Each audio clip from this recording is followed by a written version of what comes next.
سامعین کی خدمت میں شمیم عثمانی کا پرخلوص آداب۔ ایکسٹرنل سروسز ڈویژن آل انڈیا ریڈیو کی اردو سروس سوشل میڈیا میں آپ سب کا استقبال ہے۔ پیش خدمت ہے Urdu news magazine. News magazine کے آغاز میں آئیے سنتے ہیں حالات حاضرہ پر مبنی جہانما۔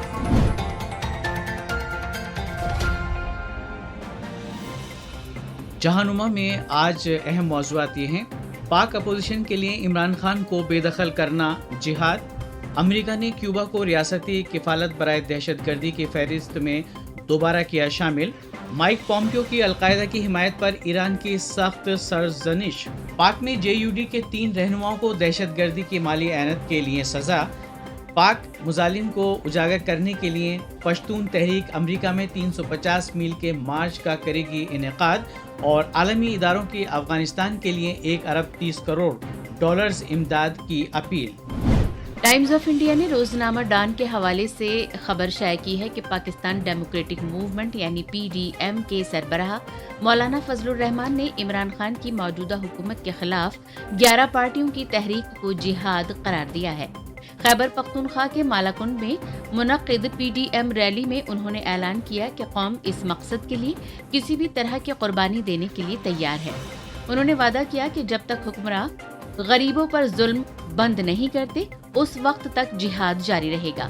مالاکنڈ کی ریلی PDM کے ذریعے عمران خان کی بدعنوان حکومت کو بے دخل کرنے کے لیے منعقد ہونے والی متعدد ریلیوں میں شامل ہے۔ انہوں نے کرپشن کے الزامات کے تحت 31 جنوری تک عمران خان سے استعفیٰ دینے کا مطالبہ کیا ہے۔ مالاکنڈ کے جلسے میں مولانا نے عمران کی زیر قیادت حکومت کو جنرل ضیاء الحق اور جنرل پرویز مشرف کی جابرانہ حکومت کے مترادف قرار دیتے ہوئے کہا کہ اس وقت بھی ملک میں جمہوریت نہیں تھی۔ انہوں نے عوام سے اپیل کی کہ وہ PDM کی چھتری تلے جمع ہوں تاکہ اس نااہل حکومت کو ختم کیا جا سکے اور ملک میں حقیقی جمہوریت بحال ہو۔ قومی احتساب بیورو یعنی نیب پر عمران حکومت کے حکم پر عمل کرنے کا الزام عائد کرتے ہوئے انہوں نے ملک میں جاری احتساب کے عمل کو تنقید کا نشانہ بناتے ہوئے اس کو جزوی قرار دیا۔ انہوں نے کہا کہ نیب صرف اپوزیشن جماعتوں کے رہنماؤں کے خلاف مقدمات درج کر رہا ہے اور اس نے موجودہ حکومت کے رہنماؤں کی بدعنوانی پر آنکھیں بند کر رکھی ہیں۔ اسلام آباد مارچ کرنے کے اپنے عزم کا اعادہ کرتے ہوئے انہوں نے مزید کہا کہ پورا ملک عمران خان کی بدعنوان حکومت کو بے دخل کرنے کے لیے تیار ہے۔ خبر کے مطابق پاکستان پیپلز پارٹی کے چیئرمین بلاول بھٹو زرداری نے بھی عوامی جلسے سے خطاب کرتے ہوئے کہا کہ یہ ریلی منتخب حکومت کے خلاف ریفرنڈم ہے۔ انہوں نے مزید کہا کہ عوام ایک طویل عرصے سے ان نااہل اور جعلی حکمرانوں کے ہاتھوں مسلسل مصائب کی وجہ سے حکمرانوں سے تنگ آ چکے ہیں۔ بلاول نے مزید کہا کہ ملک کی معیشت کو منتخب حکومت کی پالیسیوں نے برباد کر دیا ہے، یہاں تک کہ افغانستان اور بنگلہ دیش جیسے غریب ممالک کی معیشتیں بھی تیزی کے ساتھ آگے بڑھ رہی ہیں۔ انہوں نے نیب کے جاری احتساب کے عمل کو ایک طرفہ اور ایک منتخب قرار دیتے ہوئے مزید کہا کہ معاشرے سے بدعنوانی کا خاتمہ تب ہی ہو سکتا ہے جب احتساب کا عمل منصفانہ ہو اور سیاستدانوں، ججوں اور آرمی جنرلوں سمیت سب کے لیے یکساں ہو۔ امریکی محکمہ خارجہ نے پیر کو کیوبا کو دہشت گردی کا ریاستی کفیل قرار دیتے ہوئے اسے ایک بار پھر بلیک لسٹ میں ڈال دیا ہے۔ امریکی سیکرٹری برائے خارجہ مائک پومپیو نے ایک بیان میں اس اقدام کا اعلان کیا جس میں کہا گیا ہے کہ کیوبا نے امریکی مفروروں کو پناہ دینے کے ساتھ ساتھ وینزویلا کے رہنما نکولس مادورو کی حمایت بھی کی ہے۔ صدر ڈونلڈ ٹرمپ کی انتظامیہ کی جانب سے 20 جنوری کو صدر منتخب ہونے والے جو بائیڈن کے اقتدار سنبھالنے سے پہلے کیے جانے والے بڑے پالیسی اقداموں کا یہ تازہ ترین سلسلہ ہے۔ کیوبا کو 2015 میں اس وقت کے صدر باراک اوباما نے اس فہرست سے ہٹا دیا تھا جب انہوں نے اس ملک سے تعلقات معمول پر لانے کے اقدام کیے تھے۔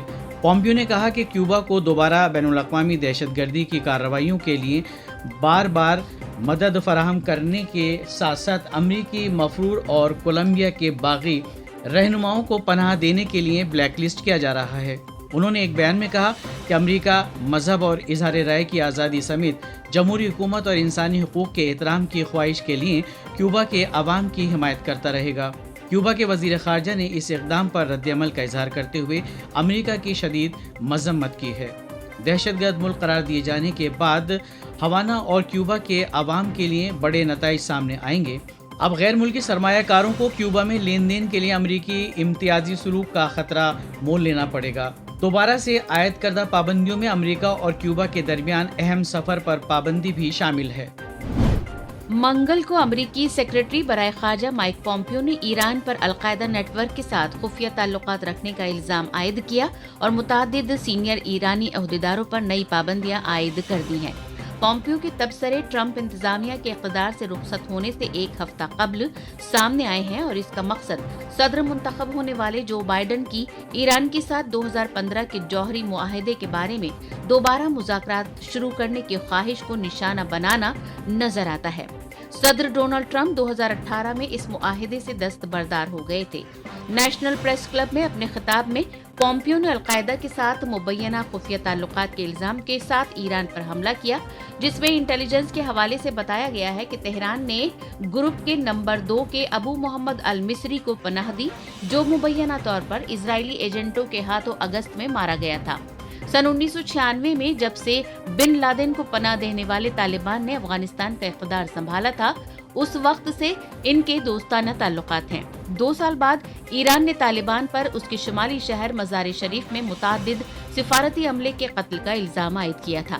انہوں نے یہ بھی الزام لگایا کہ ایران نے 11 ستمبر 2001 کو امریکہ میں دہشت گردی کے حملوں سے قبل القاعدہ کے ممبروں کی قریب سے نگرانی کی تھی اور جوہری معاہدے کے بعد اس طرح کی سرگرمیاں تیز کر دی تھی، نیز ان کی فعال طور پر حمایت کرنے کا فیصلہ کیا تھا۔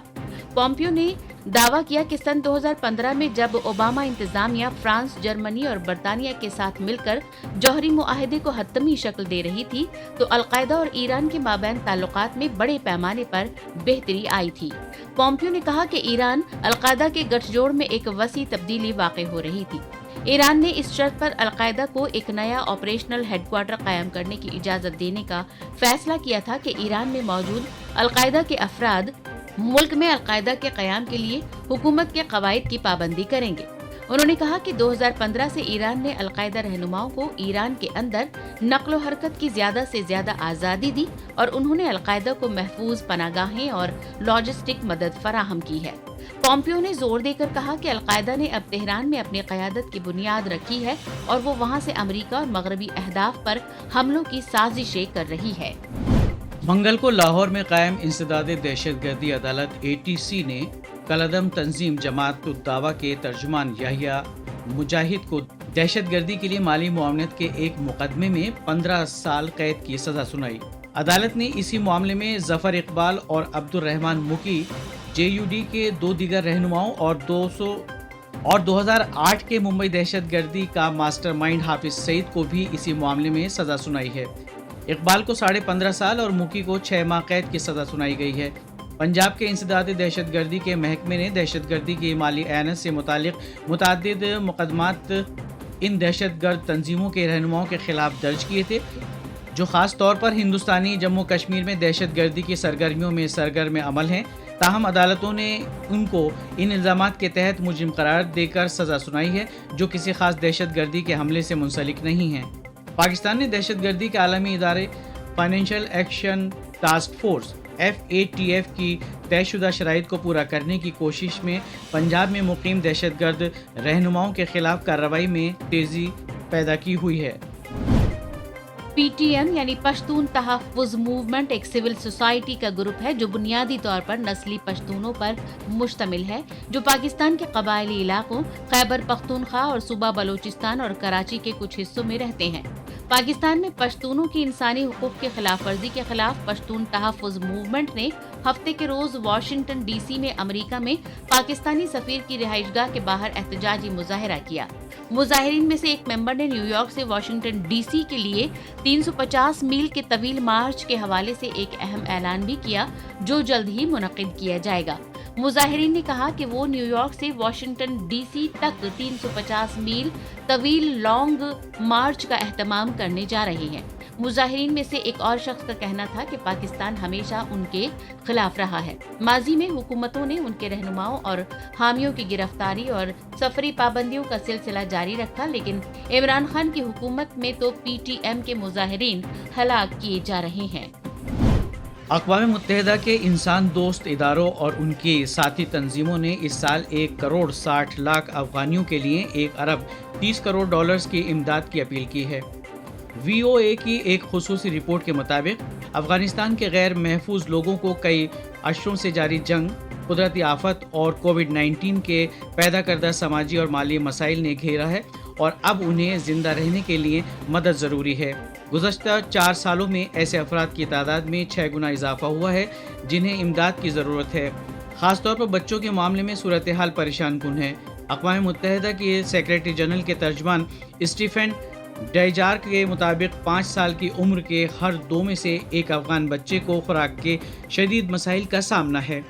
لوگوں کے لیے روزگار کے مواقع ختم ہونے سے ایسے لوگوں کی تعداد میں تیزی سے اضافہ ہو رہا ہے جنہیں خوراک دستیاب نہیں ہے، یہاں تک کہ اس برس افغانستان کے نصف آبادی کو انسان دوستی کے تحت دی گئی امداد کی ضرورت ہوگی۔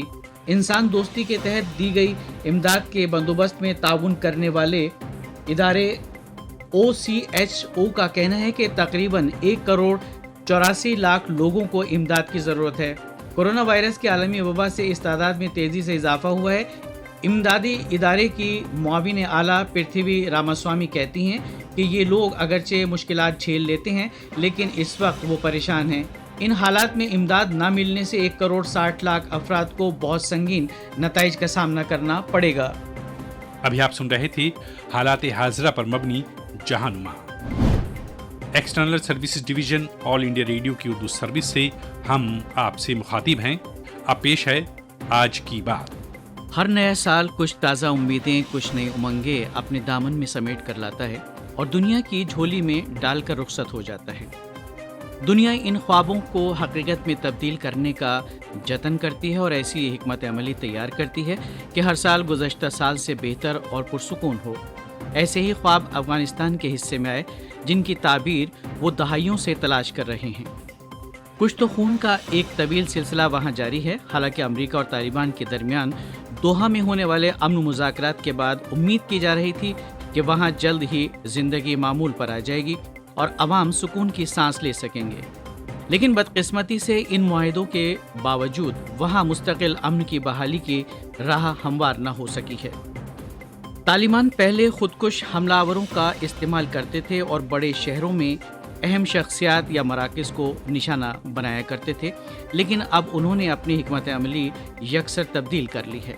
اب انہوں نے عام شہریوں، سرکاری ملازمین، صحافیوں، انسانی حقوق کے لیے کام کرنے والوں، اعتدال پسند مذہبی رہنماؤں اور عوامی مقبولیت کی حامل خواتین کو بھی اپنے ہدف میں شامل کر لیا ہے۔ وہ اب خودکش حملوں کے ذریعے سرخیوں میں رہنے کے بجائے اپنے ہدف کو مارنے کے لیے ایسے گھریلو مقناطیسی بموں کا استعمال کر رہے ہیں جنہیں بآسانی گاڑیوں میں چپکا دیا جاتا ہے اور شکار ہونے والے کو خبر بھی نہیں لگتی۔ اب ایسی واردات کی تعداد بھی زیادہ ہوتی جا رہی ہے جن پر کوئی دعویٰ نہیں کرتا کہ یہ کارستانی اس کی ہے، اور طالبان بھی ان حملوں میں اپنا ہاتھ ہونے سے انکار کرتے ہیں۔ تجزیہ کاروں کا خیال ہے کہ اس کا سبب امریکہ اور طالبان کے درمیان فروری 2020 میں ہونے والا وہ معاہدہ ہے جس کی روح سے طالبان پر پابندیاں عائد کی گئی تھیں کہ وہ محدود پیمانے پر کچھ مخصوص جگہوں کے علاوہ کہیں اور حملے نہیں کر سکتے۔ طالبان کا ارادہ دراصل افغان حکومت کی ساکھ کو ٹھیس پہنچانا اور اپنے مخالفین پر دباؤ بنانا ہے۔ ستمبر 2020 میں قطر میں ہوئے معاہدے میں بین افغان مذاکرات پر بھی سمجھوتا ہوا تھا جس میں جنگ بندی اور مستقل امن کے لیے وہاں کی منتخبہ حکومت کے ساتھ اقتدار میں ساجھیداری کی بات بھی کہی گئی تھی، لیکن معاہدے کے فوراً بعد سے ہی اہم سیاسی اور سماجی شخصیتوں کی نشان زد ہلاکت کے لیے بھی طالبان کو ذمہ دار ٹھہرایا گیا تھا۔ 1 جنوری کو صوبہ غور میں ہلاک کیے گئے بسم اللہ عادل 5ویں صحافی تھے جنہیں گزشتہ 2 مہینوں کے دوران ہلاک کیا گیا۔ گزشتہ سال ہی دسمبر میں حقوق انسانی کے لیے کام کرنے والی فرشتہ کوہستانی کو نامعلوم افراد نے موت کے گھاٹ اتار دیا تھا۔ کابل کے ڈپٹی صوبائی گورنر محبوب اللہ محبی بھی مقناطیسی بم کا شکار ہوئے۔ ان تمام ہلاکتوں نے عوام کی ناراضگی اور غصے کو بڑھا دیا اور ان شہروں میں خوف کا ماحول پیدا کیا جہاں طالبان کی مخالفت کرنے والے لوگوں کی بڑی تعداد ہے۔ اس نئی حکمت عملی کا مقصد افغان حکومت کے زیر انتظام علاقوں میں اپنی برتری ثابت کرنا اور عوام کو دہشت زدہ کر کے گھٹنے ٹیکنے کے لیے مجبور کرنا تھا۔ یہ نفسیاتی غلبہ حاصل کرنے کی بھیانک ترکیب تھی۔ حالانکہ طالبان کے ترجمان ذبیح اللہ مجاہد نے ان تمام الزامات کو پروپیگنڈا کہہ کر مسترد کر دیا ہے، لیکن افغان حکام اور تجزیہ کاروں کو مکمل طور پر یقین ہے کہ ان حملوں کے پیچھے صرف اور صرف طالبان کا ہاتھ ہے۔ افغان انٹیلیجنس کے چیف احمد ضیاء سراج نے بتایا کہ انہوں نے طالبان کی ایک خاص یونٹ کے 270 لوگوں کو گرفتار کیا ہے جو ٹارگیٹ کلنگ میں ملوث رہ چکے ہیں۔ مسئلہ یہ ہے کہ حکومت خود بھی کافی دباؤ میں ہے اور مکمل طور پر بیرونی امداد اور فوجی اتحاد پر ٹکی ہوئی ہے۔ اس کا اندازہ اس بات سے لگایا جا سکتا ہے کہ 407 اضلاع میں سے صرف 30% ہی پوری طرح افغان حکومت کے اختیار میں ہیں، باقی تمام علاقے یا تو طالبان کے کنٹرول میں ہیں یا ان کے لیے رسہ کشی جاری ہے۔ ماہرین کا خیال ہے کہ طالبان کی نئی حکمت عملی ان پابندیوں کے نتیجے میں ہے جو امریکہ نے ان پر عائد کی ہیں، جن میں بڑے شہری مراکز میں خودکش حملوں کو معاہدے کی خلاف ورزی مانا گیا ہے۔ طالبان عائد کردہ پابندیوں پر کاربند رہتے ہوئے اپنی طاقت کا بھی مظاہرہ کرتے رہنا چاہتے ہیں۔ طالبان کی ان حرکتوں پر سخت ناراضگی کا اظہار کرتے ہوئے امریکی فوج نے کہا ہے کہ امریکی فوجیوں کا انخلا امن کے قیام کے ساتھ ہی مشروط ہے، جس کی پاسداری کا خیال رکھنا ضروری ہے۔ نوبت یہاں تک پہنچ چکی ہے کہ انتقامی کارروائی کے تحت طالبان کے ٹھکانوں پر ہوائی حملے دوبارہ شروع کر دیے گئے ہیں، جس پر طالبان رہنما چراغ پا ہیں۔ عالمی برادری کو امن کے قیام کے لیے کچھ اور سنجیدہ اقدام کرنے کی ضرورت ہے تاکہ افغان عوام چین کی سانس لے سکیں۔ آپ سن رہے تھے آج کی بات۔ آل انڈیا ریڈیو کی اردو سروس سے اب سنتے ہیں خبرنامہ کے تحت خبریں۔ رضی احمد سے خبریں سنیے۔ پردھان منتری فصل بیمہ یوجنا کے 5 برس مکمل ہو گئے ہیں۔ وزیراعظم نریندر مودی نے کہا ہے کہ اس اسکیم کے تحت اور زیادہ کسانوں کا احاطہ کیا گیا ہے، خطرات کا ازالہ ہوا ہے اور ملک میں کروڑوں کسان اس سے مستفید ہوئے ہیں۔ کرناٹک کے وزیر اعلیٰ بی ایس یدیورپا آج 7 نئے اراکین کو اپنی کابینہ میں شامل کر رہے ہیں۔ پرسار بھارتی نے کہا ہے کہ ملک بھر میں کہیں بھی آل انڈیا ریڈیو کا کوئی بھی اسٹیشن بند نہیں کیا جا رہا ہے۔ کووڈ-19 سے صحتیابی کی قومی شرح بہتر ہو کر 96.51% ہو گئی ہے۔ فصل کی کٹائی سے متعلق تہوار ملک بھر میں منایا جا رہا ہے۔ صدر جمہوریہ، نائب صدر جمہوریہ اور وزیر اعظم نے اس موقع پر لوگوں کو مبارکباد دی ہے۔ مرکزی سرکار کی اہم فصل بیمہ اسکیم پردھان منتری فصل بیمہ یوجنا نے کامیابی کے ساتھ 5 سال مکمل کر لیے ہیں۔ حکومت نے کسانوں کے لیے فصلوں کو درپیش خطرات سے متعلق کوریج کو مستحکم کرنے کی جانب ایک تاریخی قدم اٹھایا تھا اور اس اسکیم کو 13 جنوری 2016 کو منظوری دی گئی تھی۔ وزیر اعظم نریندر مودی نے کہا ہے کہ پی ایم فصل بیمہ یوجنا فطرت اور موسم کی غیر یقینی صورتحال سے محنتی کسانوں کے ایک تحفظ کے لیے ایک اہم قدم ہے۔ اس اسکیم کے 5 سال مکمل ہونے پر اس سے فیضیاب ہونے والے افراد کو مبارکباد دیتے ہوئے وزیر اعظم نے کہا کہ اسکیم سے ملک میں کروڑوں کسانوں کو فائدہ پہنچا ہے اور ان کی فصلوں کو درپیش خطرات کا ازالہ ہوا ہے۔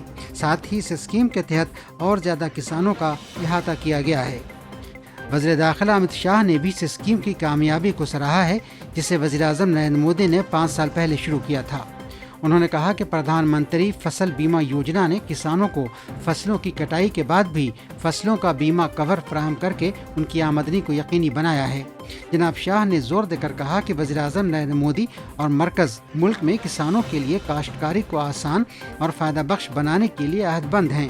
یہ اسکیم کسانوں کو سب سے کم اور یکساں پریمیم پر درپیش خطرات کے خلاف تحفظ فراہم کرنے کے لیے شروع کی گئی ہے۔ وزارت زراعت نے کہا ہے کہ اس اسکیم سے پہلے فی ہیکٹر بیمے کی رقم 15,100 روپے تھی، جو اس یوجنا کے شروع ہونے کے بعد 40,700 روپے ہو گئی ہے۔ وزارت نے کسانوں سے زور دے کر کہا ہے کہ وہ اس اسکیم کا فائدہ اٹھائیں تاکہ وہ خود کفیل کسان بن سکیں۔ کرناٹک میں وزیر اعلیٰ بی ایس یدیورپا نے ان اراکان اسمبلی کے ناموں کا اعلان کر دیا ہے جن کو آج ریاستی کابینہ میں شامل کیا جا رہا ہے۔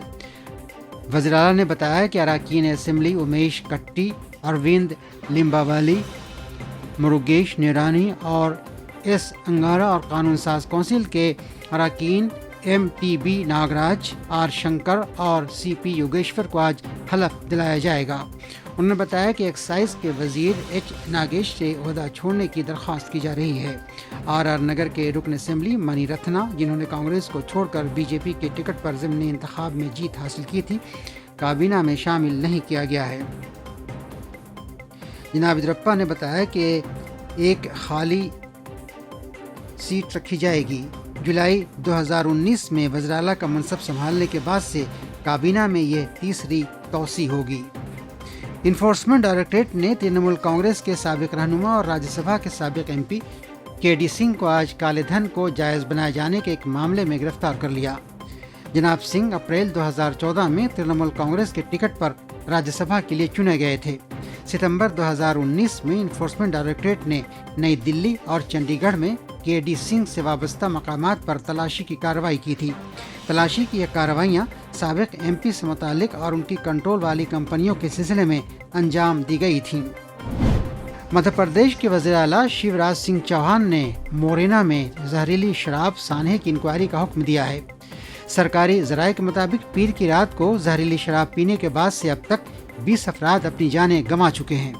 اس واقعے کو انتہائی افسوسناک بتاتے ہوئے وزیر اعلیٰ نے کہا کہ اس واقعے کے لیے قصوروار پائے جانے والے لوگوں کے خلاف سخت کارروائی کی جائے گی۔ اسی دوران مورینا کے ضلع کلکٹر اور پولیس سپرنٹینڈنٹ کو ان کے عہدے سے فوری طور پر ہٹا دیا گیا ہے۔ مورینا کے ضلع ایکسائز افسر کو نگرانی میں لاپرواہی کے لیے کل معطل کیا گیا تھا۔